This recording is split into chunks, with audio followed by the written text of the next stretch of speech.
जय माता दी। मैं पंडित गौरव शर्मा, एस्ट्रो अर्थ चैनल में सभी का स्वागत है। आज हम फरवरी में मकर राशि के राशिफल के बारे में जानेंगे कि भचक्र में ग्रहों की गोचर में क्या स्थिति के अनुसार इस मास में हमें अच्छे या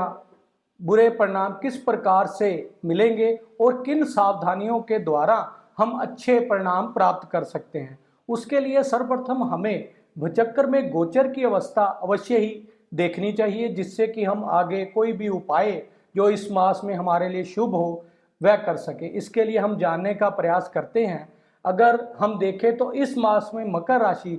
बहुत ही शुभ मास इस मास में रहेगी, क्योंकि लग्नेश शनि जो कि अपनी ही मूल त्रिकोण राशि कुंभ में इस मास में संपूर्ण विद्यमान रहेंगे और बृहस्पति का गोचर जो हमारे तृतीय भाव में,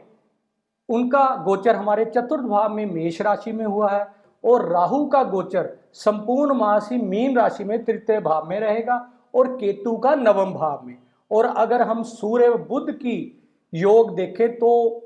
प्रथम वीक से ही वह हमारे लगन भाव में मकर राशि में विद्यमान रहेंगे सूर्य बुधाते योग के साथ, और मंगल व शुक्र की स्थिति मकर राशि में 12वें भाव में धनु राशि में बनी हुई है। इस प्रकार से ग्रह गोचर की अवस्था से अब हम मकर राशि के हेल्थ के बारे में, धन की क्या स्थिति रहेगी, प्रॉपर्टी के बारे में और अपने संतान पक्ष से हमें किस प्रकार लाभ मिलेगा, बुद्धि विद्या के भाव से हम देखने का प्रयास करेंगे कि किस प्रकार से हमें अच्छी सफलता प्राप्त होगी। और हमारे मैरिज में कोई भी व्यवधान आ रहा उसके बारे में हम देखते हैं। और सबसे महत्वपूर्ण जो हमारा भाग्य भाव की स्थिति इस मास में किस प्रकार की रहेगी यह हम देखते हैं। इस प्रकार से हम देखें तो मकर राशि के जो हम हेल्थ के बारे में, अपनी इम्यूनिटी के बारे में ओवरऑल हम देखें तो मकर राशि के लग्नेश की स्थिति बहुत सुंदर अपने से दूसरे भाव में कुंभ राशि में अपने मूल त्रिकोण राशि में होने से इस मास में हमें बहुत अच्छी हेल्थ के योग बनते हैं। हर कार्य को संपन्न करने की हमारी क्षमता रहेगी और उसके साथ साथ हर कार्य को अच्छे प्रकार से कर सकेंगे। और उसके बाद अगर हम देखें तो धन की क्या स्थिति इस मास में हमारी रहेगी। हमारे मकर राशि के जातक की कुंभ व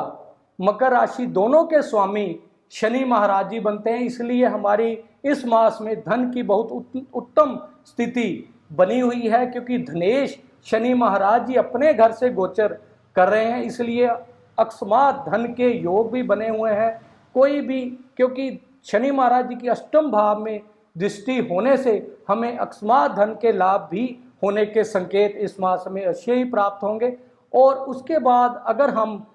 किसी प्रॉपर्टी में कोई सेल परचेज का अगर हमारा कोई भी कार्य हो तो निश्चित ही इस मास में वह अवश्य ही बनती है, क्योंकि बृहस्पति का गोचर मेष राशि में हमारे चतुर्थ भाव में बहुत सुंदर बना हुआ है। और आगे अगर हम देखें संतान उत्पत्ति के लिए, हमारे लव रिलेशनशिप के लिए, स्टूडेंट्स के लिए अगर हम पंचम भाव की स्थिति देखें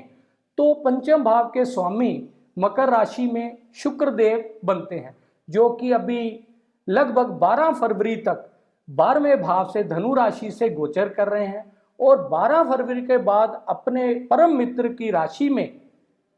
मकर राशि में लगन में ही आने से केंद्र त्रिकोण राजयोग बनेगा। इससे हमें संतान उत्पत्ति में और मैरिज में किसी भी प्रकार से अगर कोई योग हो, लव रिलेशनशिप में अच्छी सफलता की प्राप्ति होगी और शेयर मार्केट से लाभ अवश्य इस मास में योगा योग से हमें प्राप्त होगा। और अगर हम आगे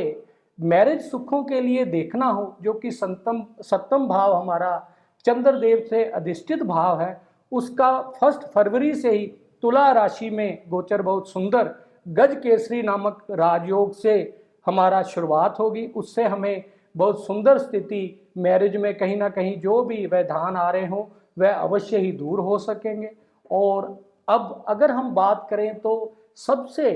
महत्वपूर्ण भाव हमारी किसी भी कुंडली के लिए हमारा नवम भाव, जो कि हमारा भाग्य भाव होता है। अगर किसी भी अवस्था में हमें भाग्य का साथ मिले तो निश्चित ही हम हर प्रकार के कार्यों को करने में हमें सफलता मिलती है। अगर हम नवम भाव की स्थिति देखें तो बुध देव जो कि हमारे नवम भाव के स्वामी, भाग्य भाव के स्वामी बनते हैं, उनकी स्थिति 1 फरवरी से ही मकर राशि में हमारे लगन भाव से ही सूर्य व बुध के साथ, सूर्य बुधाते योग के साथ हमारा योग रहेगा, जो कि अति सुंदर स्थिति उत्पन्न करती है। इसलिए इस मास में हमें भाग्य का संपूर्ण साथ मिलेगा। और 20 फरवरी के बाद हमारे भाग्येश जो कि शनि के साथ हमारे धन भाव में युति होने से भी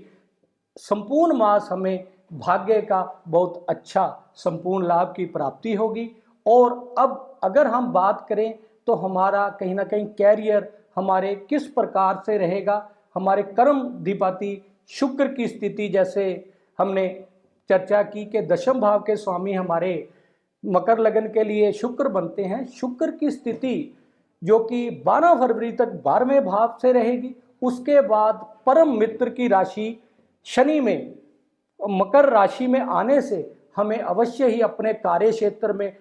बहुत अच्छी सफलता की प्राप्ति होगी। पिछले कई वर्षों से अगर कोई भी कार्य में हमारे कार्य क्षेत्र में व्यवधान आ रहे हों, वह अवश्य ही इस मास दूर होते हम देखते हैं। और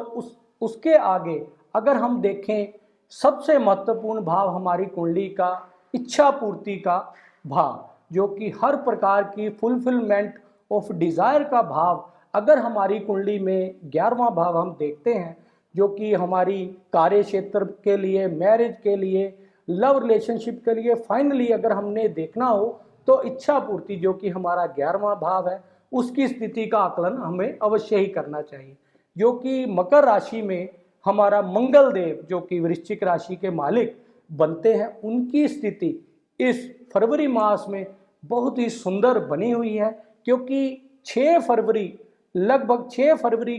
के बाद ही शुक्र देव, मंगल देव महाराज हमारी मकर राशि, हमारे लगन में उच्च के रोचक महायोग की स्थिति में आ जाएंगे, जिससे हमें प्रॉपर्टी से लाभ और हर कार्य क्षेत्र से लाभ की स्थिति मंगल की बनेगी। क्योंकि लगन से वह अपने ही चतुर्थ भाव को दृष्टि से देखेंगे और 11वें भाव का लगन भाव में उच्च का होने से हमें निश्चित ही बहुत सुंदर स्थिति इस मास में प्राप्ति होगी। और अगर हम ग्रह गोचर के हिसाब से देखें तो फरवरी मास हमारे लिए बहुत सुंदर स्थिति मकर राशि के लिए बनी हुई है। विदेश यात्रा के भी योग मकर राशि के लिए प्रबल बने हुए हैं, क्योंकि राहु व केतु का तृतीय व नवम भाव से गोचर हमें अवश्य ही कई समय से जो भी व्यवधान हमारे विदेश यात्रा के लिए आ रहे हों वह अवश्य ही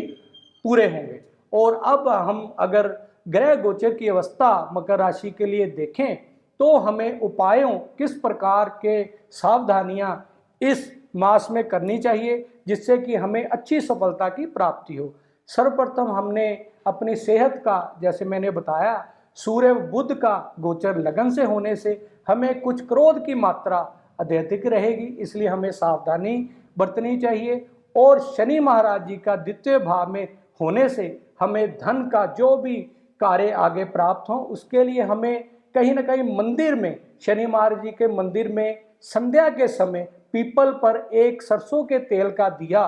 जरूर जगाना चाहिए, जिससे निश्चित ही हमें सफलता की प्राप्ति हो। और एक भाग्य भाव के स्वामी जो कि हमारे बुध देव बनते हैं, उसकी कहीं ना कहीं अच्छी स्थिति के लिए हमें किन्नर महाराज जी को इस मास में हरा वस्त्र या हरी चूड़ियाँ और कुछ मिठाई उनको देने से स्वतः ही हमें भाग्य की शुभ फल प्राप्त होंगे। जय माता दी।